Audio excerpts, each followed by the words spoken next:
All right, fellas, this is the second edition of Chess 101. So I guess this is 101.1 or 101A. Yeah, it doesn't matter. All right. Chessboard has 8 white squares that go. Well, anyways, there's 32 white squares. Here's white square and 32 black squares for a total of 64, which is 8 times 8. There are 8 individual pawns. Let's use this one right here. This pawn can either move, on its first move, it can move 2 squares, but it only goes in a line straight like this, okay? On its very first move, it can go 2 squares, or it can just move 1 square. After it does its initial move, it can only move 1 square at a time, such as. It's an alternating turn base game, and how you pick pieces is you put a brown piece or black piece and a white piece in your hands. You shake them up and have the person pick which hand, and whichever hand they pick, they start. All right.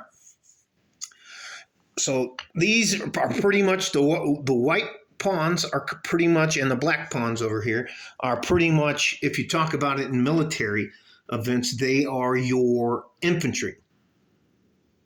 All right. And the board, the 64 squares of the board, is considered the battlefield. So the game has a bunch of different pieces, and I'll go through them one at a time now. Now, we already did the pawns. The next piece up is called a castle, and this is a castle. A castle moves horizontally along the board, and it isn't impeded by, it can be stopped by a piece that's in its way. For example, if you have a piece here in its way and the piece is supported with another pawn, if I take this piece here, then you can take me. So that's it.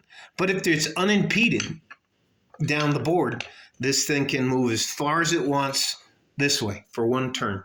And it can move all the way back for as far as it can move in 1 turn, and it can go to either side of the board in 1 turn.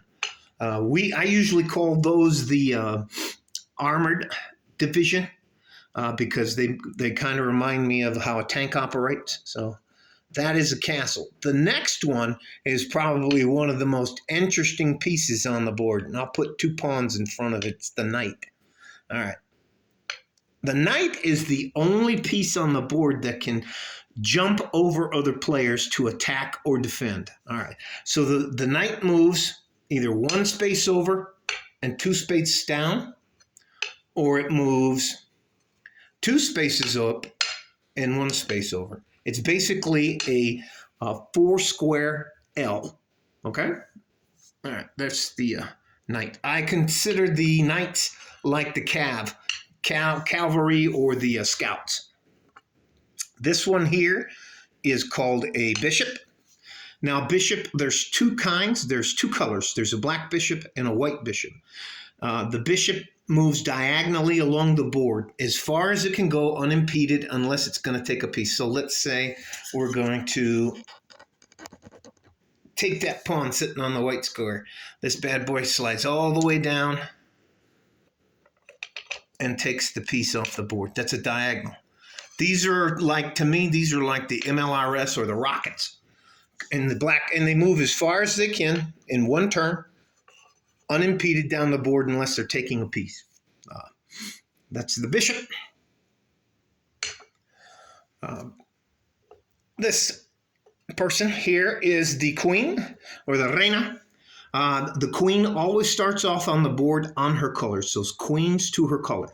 So if you have the black queen goes to the black square on the back line, and the white queen goes to the back square on this line. The queen can move like the castle horizontally on the board, or can move diagonally on the board like the bishop and the castle. All right, it can also move 1 square. It's pretty much the only way the queens can't move is like a knight. They can't jump a player. All right, it's probably the most impactful piece on the table if you can learn on the board, if you can learn how to use it. I consider them like SATMs, and I don't know if you know what a SATM is. It's like a small atomic demolition munition. Anyway, boom. And now the king is here, and the king goes on the opposite color of the queen. So if you have the white queen, he's on the black square, and if you have the black queen, he goes on a white square.